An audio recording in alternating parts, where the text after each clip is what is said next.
coup. Et dans le coup, on enchaîne sur l'open data avec une table ronde débat pour aborder cette question très contemporaine de l'open data, avec une clé qui est la mutualisation des données et tous les problèmes que ça peut poser aux associations comme au pouvoir public. Alors, je vous présente Jean Carinti, qui est directeur de la Maison des associations de Paris 2e, qui est spécialiste de l'innovation et participant à la fondation OpenStreetMap, dont on vient de parler, ainsi que Dominique Bouny, maître de conférence à Polytech Lille et consultant auprès du Programme alimentaire mondial. L'animation de la table ronde est assurée par Chloé Bonnet, cofondatrice de 5x5 Innovation Agency, si l'on peut dire ça. En français, c'est moins sympa. Agence d'innovation, ça fait moins drôle. Et aussi cofondatrice de l'Open Data Institute de Paris. Voilà. Alors, on va faire une distribution de micros.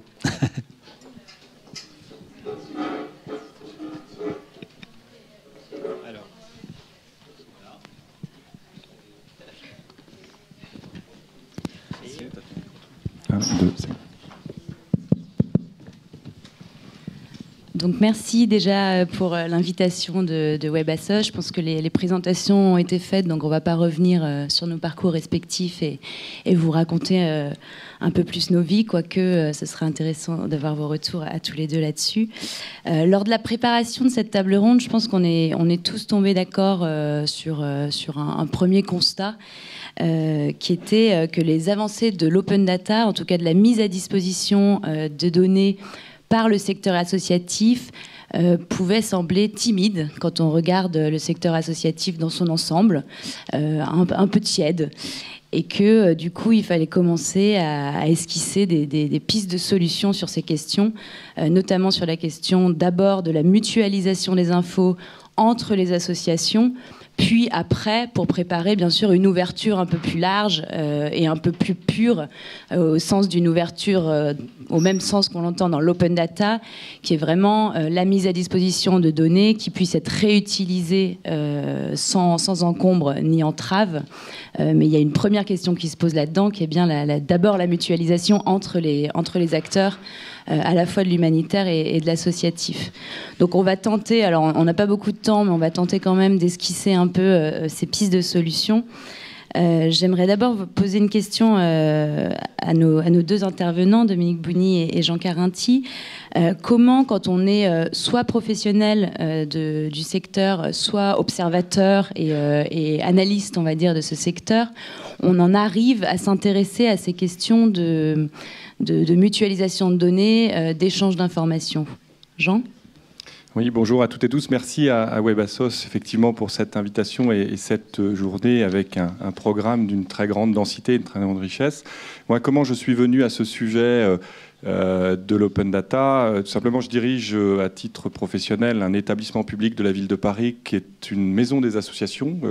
Certaines et certains d'entre vous connaissent les maisons des associations parisiennes qui sont des équipements de proximité. Il y en a une par arrondissement. Moi, j'ai eu la chance ou l'opportunité d'ouvrir celle du 2e arrondissement au moment où dans ce quartier un peu particulier du point de vue des cultures numériques, du digital à Paris et plus largement en France s'ouvrait un espace assez étonnant qui s'appelait La Cantine, qui était dirigé par une association de start-up qui s'appelle Silicon Sentier, qui a changé de nom maintenant, qui s'appelle le NUMA. Et du coup, je suis tombé un peu dedans par le hasard de ce calendrier. Et une maison des associations, c'est quelque chose qui est, dans le langage geek, in real life. Le modèle d'une maison des associations est un modèle traditionnel d'équipement de proximité proposant des services sur place d'accompagnement du développement des associations. Et du coup, j'ai été amené à faire un peu une introspection sur quel rôle pour un établissement, pour un chef d'établissement, dans un monde qui change très très vite et comment on peut partager avec les dirigeants associatifs et avec mon administration la question de la meilleure relation entre des Parisiennes, des Parisiens et des associations.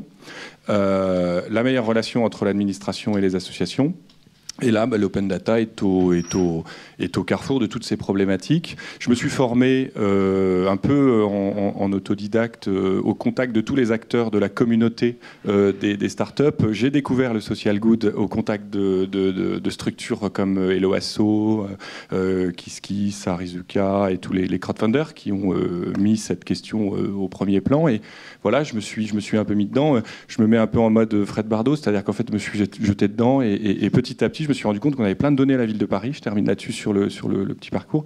Qu'on avait un système d'information qui n'était pas forcément fait pour être partagé au départ, qui s'appelle Sympa, qui gère les relations entre la ville et aujourd'hui 18 000 associations parisiennes sur des problématiques de mise à disposition d'équipements sportifs, sur des problématiques de gestion de subventions et qui nous permet à nous, Maison des associations, d'avoir plus de 8 000 associations inscrites. Et ce système, il n'était pas pensé pour être partagé, mais l'open data et l'émergence de la culture d'open data a fait très vite avancer la réflexion. Et aujourd'hui, les données des associations parisiennes sont sur la plateforme Paris Open Data. On a poussé à ce que ça le soit. Maintenant, c'est peut-être un peu technique comme terme, mais c'est un fichier en format CSV comme Excel.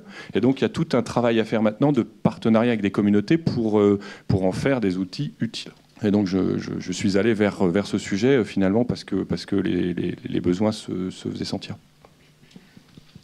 Dominique Bouigny, vous êtes universitaire, c'est peut-être oui, moi j'ai un itinéraire un peu différent et je me sens un petit peu décalé aujourd'hui, un petit peu déringardisé, hein, comme ça a été dit. Hein, je fais partie de la génération des cheveux gris ou crâne dégarni. Et première observation, c'est qu'effectivement c'est un public très jeune et je trouve que c'est bien. Hein, ça veut dire qu'il y a des problématiques qui bougent. Pour revenir à mon itinéraire, moi ça fait pas mal d'années où je m'intéresse aux problèmes de précarité alimentaire. Et dans un premier temps, je les ai surtout regardés des précarités lointaines, et notamment quand j'ai découvert tout le milieu de l'urgence alimentaire. Et là, j'ai eu une démarche un petit peu inverse de présentateur précédent, où assez vite, j'ai eu une énorme frustration par rapport au déficit d'information. C'est-à-dire qu'on était confronté à des situations d'une complexité énorme. Moi, je suis un professionnel de l'alimentaire. Hein, j'enseigne ça à des gens qui vont rentrer, qui vont être des ingénieurs agroalimentaires. On leur enseigne des techniques qui paraissent évidentes. On leur parle de qualité, de traçabilité. Et quand j'ai découvert le monde de l'urgence, j'ai découvert la préhistoire. Et qui se faisait finalement en toute bonne conscience, avec un système à deux vitesses. Et donc, d'une part, un déficit d'information énorme, et puis aussi les quelques informations qui existaient étaient des informations très corporate, hein, très centralisées, délivrées par des acteurs qui avaient autorité à le faire, on va dire des agences internationales ou autres, avec tout un processus de validation ou de non-publication assez lourde. Et j'étais confronté à des choses qui m'ont un petit peu choqué quand je les ai découvertes, notamment sur le non-partage de l'information dans des contextes fortement humanitaires. Hein, on s'attendait que l'intervention humanitaire allait rassembler les acteurs pour partager le peu d'informations que l'on avait. Et dans la pratique, on s'apercevait qu'il y avait un énorme déficit d'informations, hein, dans mon domaine, hein, sur les aliments qui étaient utilisés, des choses qui pour nous étaient inconcevables. Hein. Je vous donne juste une petite anecdote. J'ai découvert ce monde au moment de la crise du Rwanda, et je visitais un camp de réfugiés où on m'a montré des stocks de biscuits qui étaient distribués au titre de l'aide alimentaire.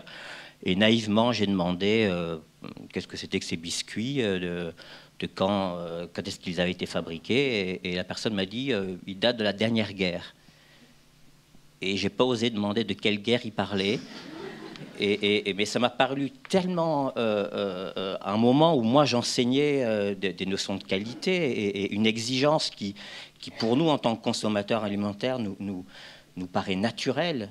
J'ai découvert que dans ce domaine il y avait un déficit d'information énorme. Et qui plus est, à l'arrivée, bon, je vais peut-être un peu être le provocateur sur ce thème, je me suis rendu compte que très souvent dans ces actions humanitaires, alors qu'on pouvait travailler à de la collecte et du partage d'informations, le système de financement finalement entravait ce système d'échange d'informations et un certain nombre d'acteurs gardaient les informations pour eux.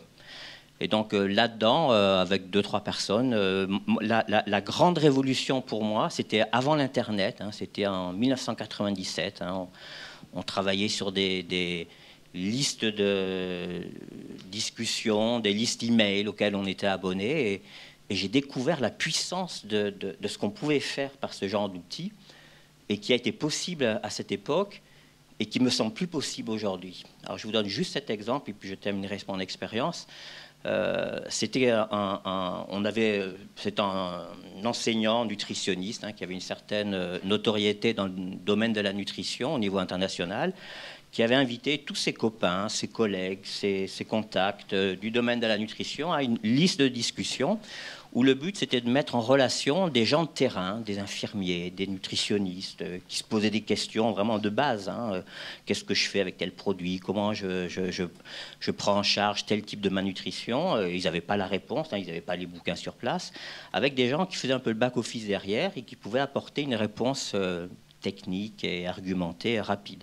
Et donc un jour, il y a eu un rapport d'un gars qui avait une certaine notoriété, qui revenait d'Haïti et qui racontait son histoire. Il avait visité l'hôpital principal à Haïti, qui prenait en charge la malnutrition. Alors déjà, il interrogeait les pratiques de prise en charge, qui apparemment méritaient peut-être d'être mises à jour. Et puis surtout, ce qui montrait, c'est que ce qu'il dénonçait, il disait voilà, jusqu'à maintenant, jusqu'à quelques mois, cet hôpital qui servait aussi à former les médecins aux pieds nus dans le traitement de la malnutrition, était financé par l'UNICEF. Et je viens d'apprendre que l'UNICEF a arrêté son financement et ne soutient un peu plus cette initiative, et je trouve que c'est dommage. Le jour même, c'était en 1997, hein, pour moi c'était totalement impensable, le jour même. Lui était anglais, hein, de retour en Angleterre. On reçoit du Guatemala un mail d'un autre ponte nutritionniste qui dit ouais, c'est totalement impensable, c'est vraiment incompréhensible. Le lendemain, la directrice de la nutrition à l'UNICEF répond en disant merci de nous avoir transmis cette information que je n'ai jamais eue en main. Dès demain, on reprend le soutien par l'UNICEF de cet hôpital. À cette époque, c'était possible. Et il y a eu des exemples comme ça, il y en a eu. Et avec tous ces outils qui se mettent en place, paradoxalement, j'ai l'impression qu'aujourd'hui, ça ne l'est plus. C'est intéressant. Est-ce que Jean, tu partages ce constat? On a une multiplication de plateformes, finalement, et d'outils. Et on va se dire que ça va justement fluidifier l'information. Est-ce que toi, tu penses que, comme Dominique, qu'éventuellement, on a peut-être un surplus d'outils et que ça ne permet pas forcément l'échange qui est attendu? Non. Non, je pense que... Déclencher un débat. Ouais, je pense que vous avez raison sur la complexité de notre époque, mais je boot en mode change.org. C'est-à-dire qu'aujourd'hui, si vous voulez accéder aux décideurs et lui faire comprendre une problématique complexe, il faut s'appuyer sur la société civile. Vous parlez d'alimentaire. Hier, on a eu une pétition à 120 000 signataires, je crois, sur... Je ne dis pas que la manière dont elle est présentée est la meilleure façon nécessairement de répondre à la question posée, mais ça, c'est le débat démocratique.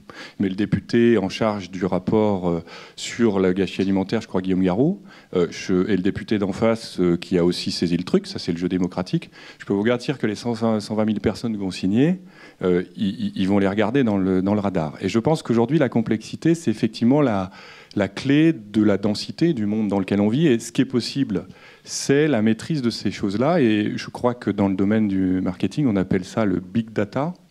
Moi, j'aimerais bien qu'on ait un big data des données associatives publiques, dans le bon sens du terme, c'est-à-dire qu'on puisse permettre à n'importe quel Français, je raisonnerai à l'échelle de mon pays, de trouver n'importe quelle association qui correspond comme il le souhaite et quand il le souhaite à ce qu'il a envie de faire. Et ça, aujourd'hui, moi, en tant que fonctionnaire d'une administration de proximité, la ville de Paris est une commune, je cherche des partenaires. On a eu des expérimentations avec Helloasso, on a fait un bêta, pour reprendre les terminologies qu'on employait tout à l'heure, on a fait un petit bêta sur le site de la mairie du 2e arrondissement qui s'appelle Panorama des associations du 2e. L'objectif après, c'est de faire rentrer les associations dans l'outil. Mais avoir une carte des associations et un outil pour trouver celle qui correspond à ses attentes, qu'elles soient des attentes de donateurs, des attentes d'engagement bénévole, des attentes de financement, de tout type d'attentes. Moi, je ne parle pas que des associations de solidarité. À Paris, on a 80 000 assos actives a priori, 60 000 on estime vraiment actives. Combien d'assos sportives, combien d'assos culturelles. Et tous ces besoins-là vont trouver des réponses analytiques à travers les outils partagés. Et la vraie question qu'on se pose, nous, c'est comment l'État peut nous aider. Et Talab, on a des dialogues. Notamment, on est très fiers, on va en parler un peu, d'avoir répondu à un concours qui s'appelle Open Law, de la Direction de l'information légale et administrative. Tout le monde connaît, c'est le journal officiel. Aujourd'hui, on libère les données du journal officiel. C'est des données sources. C'est-à-dire qu'on ne peut pas connaître les associations françaises si on ne commence pas par là.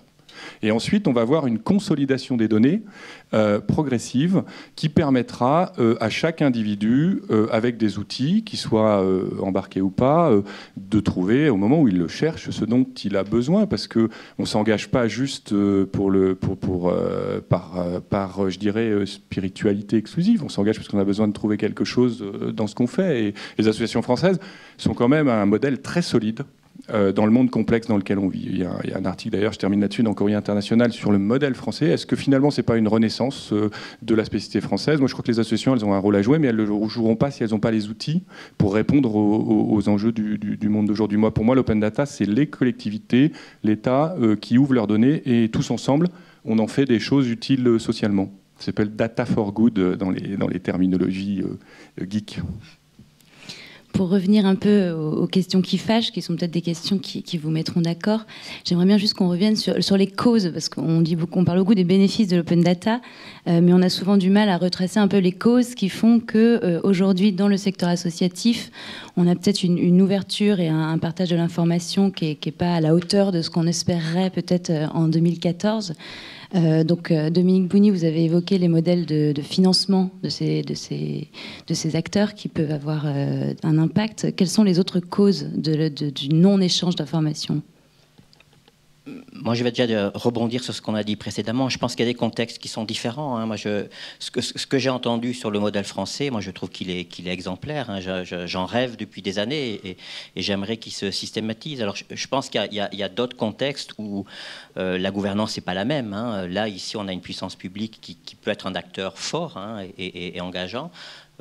Dans le domaine de l'urgence internationale, on a un déficit de gouvernance, justement, et c'est dans ce domaine qu'il faut intervenir, et c'est un domaine où c'est un petit peu la jungle, hein, entre tous les... Et c'est là la difficulté. Tout ce qui nous a été décrit, encore une fois, moi j'en rêve depuis des années, et force est de constater, de voir que ça a du mal à se mettre en place. Alors pourquoi ? D'abord, je pense que ce qui est lié au secteur associatif, une première dimension, c'est peut-être un très fort turnover des personnes. Hein. Il y a quand même, quand on parle de volontaires, beaucoup de gens qui tournent régulièrement, et les compétences dans ce domaine, qui sont quand même des compétences assez spécifiques, nouvelles, je pense qu'elles ont besoin d'être stabilisées. Je ne suis pas encore sûr qu'elles soient présentes dans toutes les associations, et je pense que c'est l'intérêt des journées d'aujourd'hui, de sensibiliser, de faire rencontrer des gens, de présenter des compétences. Donc ça, c'est un premier point. Un autre point que je vois, peut-être aussi, je l'avais déjà mentionné, la réelle volonté de partager certaines informations. Moi, je reviens encore à mon domaine d'expertise, hein, je ne veux pas généraliser aux autres, mais il y a des domaines où il y a quand même une compétition pas toujours annoncée entre les associations, les gouvernements locaux et qui fait que pas mal de gens préfèrent garder l'information pour eux. Donc, quand on accole ça au terme humanitaire, moi, ça continue à me choquer.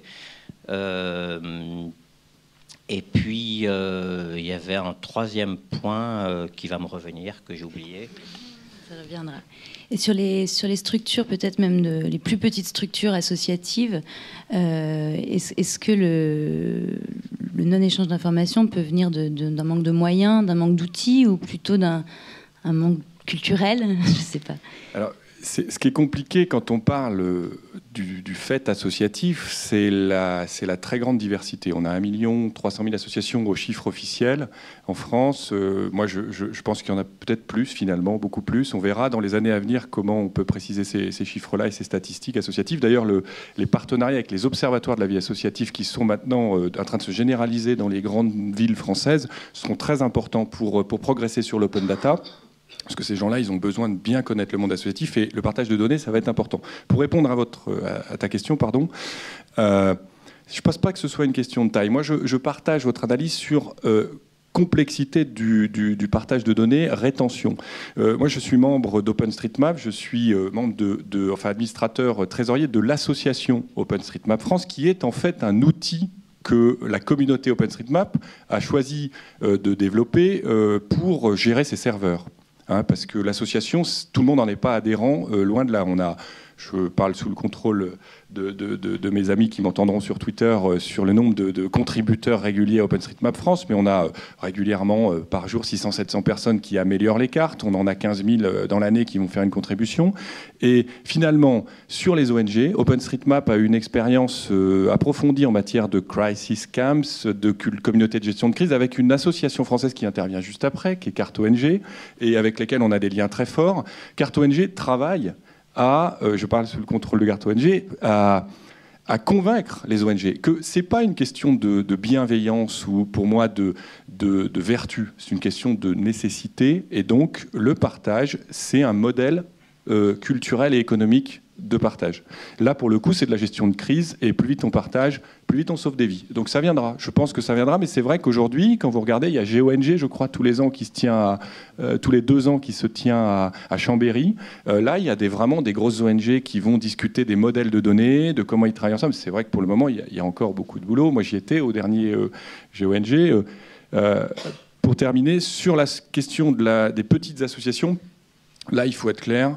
Moi, j'encourage les dirigeants des petites associations, pour revenir sur le modèle ce qu'on appelle les méthodes agiles, c'est-à-dire se lancer, à finalement devenir très rapidement leur propre spécialiste en data, parce que c'est pas...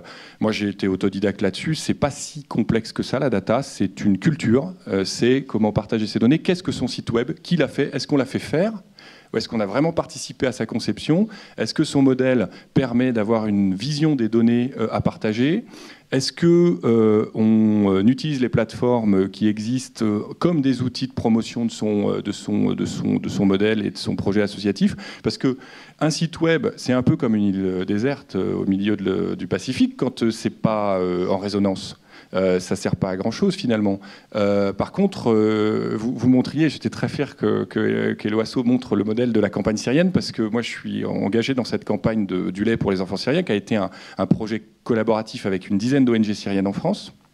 Ça a été une véritable aventure à tout point de vue de monter une opération à plusieurs. Finalement, ce qui nous a aidés, c'est d'avoir compris que la page Helloasso, fallait qu'on la booste. Et on a bossé beaucoup sur cette campagne. On a fait une levée de 30 000 €. Et finalement, on était ravis, parce qu'Helloasso aussi était ravis de voir que des associations syriennes peuvent faire 30 000 € de collecte à plusieurs sur 15 ou 20 points en France.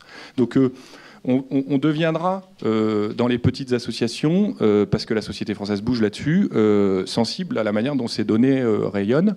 Il y a quand même une différence très importante à faire entre données publiques et données personnelles. Nous, on fait très attention à bien expliciter que la ville de Paris ne donne pas vos données personnelles à qui que ce soit. Là, ce serait un crime de lèse-majesté. Non, nous, on donne votre nom, puisque c'est public, on se base sur les cultures, sur le droit de ce point de vue-là. Votre nom, il est public, vous l'avez publié au journal officiel. Ce que vous faites, l'objet, c'est public. Vous l'avez publié au journal officiel. Où est-ce que vous le faites? Ça, c'est déjà plus compliqué, parce qu'entre siège social et activité, il y a un gros boulot à faire en France. Mais déjà, si les gens peuvent trouver ça sur des plateformes ouvertes, eh ben, ils iront peut-être plus vite vers vous. Et juste un dernier point, vous voyez l'importance des cours en France. Les cours de danse, les cours de théâtre, les cours de langue, c'est 80% sous statut associatif. C'est des associations de petite taille. Ces structures-là, toutes seules aujourd'hui, elles étouffent dans la densité et la complexité de l'époque. Vous avez des startups qui émergent, un truc comme Cours Avenue, qui vont coter les cours en fonction de l'intérêt des communautés d'utilisateurs de ces cours, notamment le professeur qui est bien aimé de ses élèves. Et bien, si c'est coté, sur les réseaux sociaux, vous arrivez à exister. Et finalement, on vous trouve plus facilement quand on a envie de prendre un cours de danse. Et dans Paris, où vous avez 20 000 associations sur des thématiques généralistes, bah, pour trouver celle qui vous plaît, le bouche à oreille à la sortie du bureau ou de l'école, ça suffit plus. Ça va plus vite que ça. Troisième point. Oui, moi j'aurais plein de choses à prolonger. Moi je suis globalement d'accord. Hein. Je trouve qu'il y a un mouvement qui se met en place, hein, que je salue. Mais j'aimerais qu'il aille plus vite. Hein. Je veux dire, le géomapping, c'est super, hein, mais ça fait plus de 10 ans qu'on sait que c'est super. Que Groove a mis en place des outils au moment de la guerre en Irak qui étaient extraordinaires, hein, de construction collaborative de cartes avec chacun qui pouvait agréger et amener sa couche d'informations. Moi, ce que je veux dire, c'est que le problème, à mon sens, il n'est pas technique. Hein. On peut faire des ajustements encore, on peut améliorer l'interactivité, on peut améliorer peut-être l'ergonomie. Hein. C'est peut-être aussi des choses à prendre en compte. Moi, je ne suis pas un geek. Hein, j'ai un petit peu du mal à comprendre tout votre langage. Je pense que je représente 80% des utilisateurs. Donc, il faut aussi écouter et bien traduire le besoin. Mais à mon sens, bon, ça, vous le faites de mieux en mieux et le problème, il n'est pas là. Je pense que où il faut vraiment s'interroger derrière, c'est sur... les changements de comportement et la volonté réelle de s'engager dans l'échange de ces informations et les enjeux qui sont derrière. Hein. Bon, on parle de modèles économiques ou autres, de choses qui souvent ne sont pas mises en avant parce que ça fait un peu sale. Hein, et en même temps, c'est le nœud du problème. Hein, et je suis un petit peu étonné de la pudeur que l'on a à ne jamais en parler et à donner l'impression que tout est gratuit. Non, tout n'est pas gratuit. Il faut du développement, il faut que des gens y participent, il faut qu'on comprenne quels sont les coûts et comment on peut y aider et est-ce qu'on est prêt à le faire. Et encore une fois, je veux dire, c'est pas un langage négatif. Il y a des expériences qui marchent. Hein.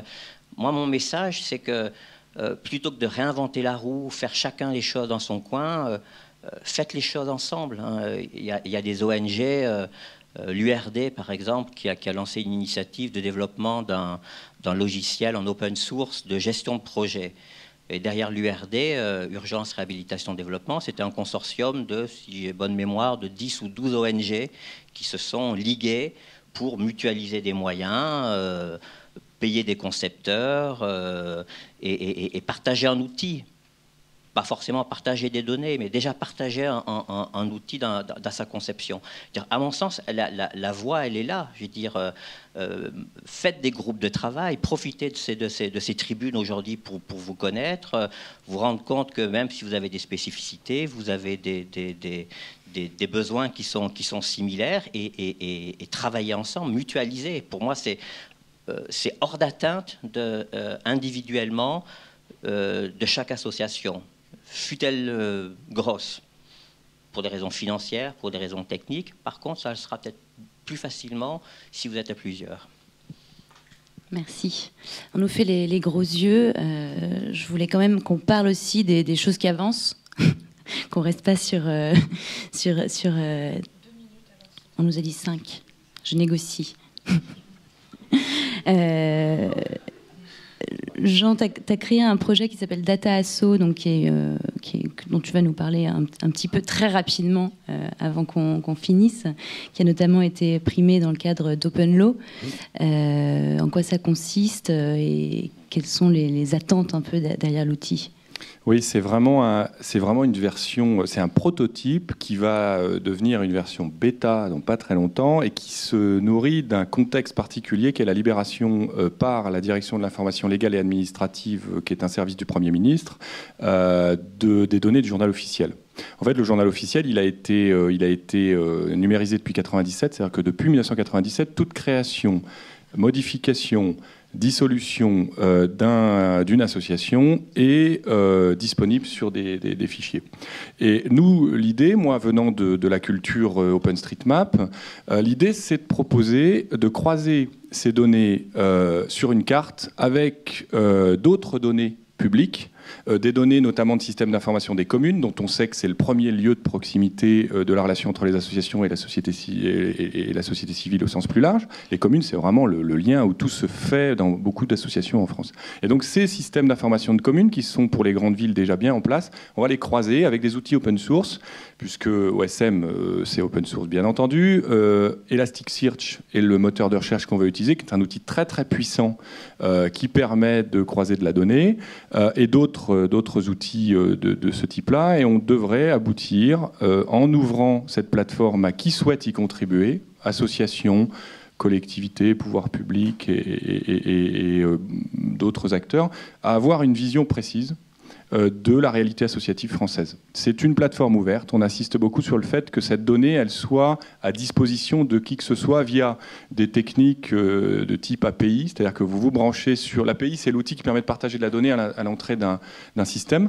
Et via les API, on peut partager pas mal de choses. Il y a plusieurs niveaux de développement d'un projet comme ça, parce que la DILA, elle a des contraintes techniques, les collectivités aussi, et il faut qu'on arrive progressivement à avoir des API qui sont branchées le plus possible et que les associations aussi comprennent qu'elles ont un rôle à jouer. Le dernier maillon de la chaîne, c'est la participation. Si des associations ne viennent pas vérifier que les données qui les concernent sont utiles socialement, dans ce qu'elles considèrent être leur utilité sociale, on sera un peu entre nous, entre pouvoir public et gens de bonne composition, mais finalement, la société civile ne sera pas actrice.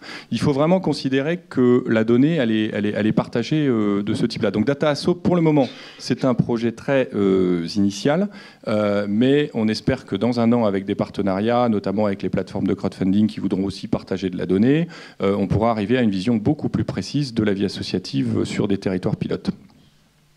Merci. Je crois qu'on va... J'avais d'autres questions, mais je pense que on pourra les aborder plus tard. Voilà. Bon, merci beaucoup. Merci. À tous les deux, en tout cas.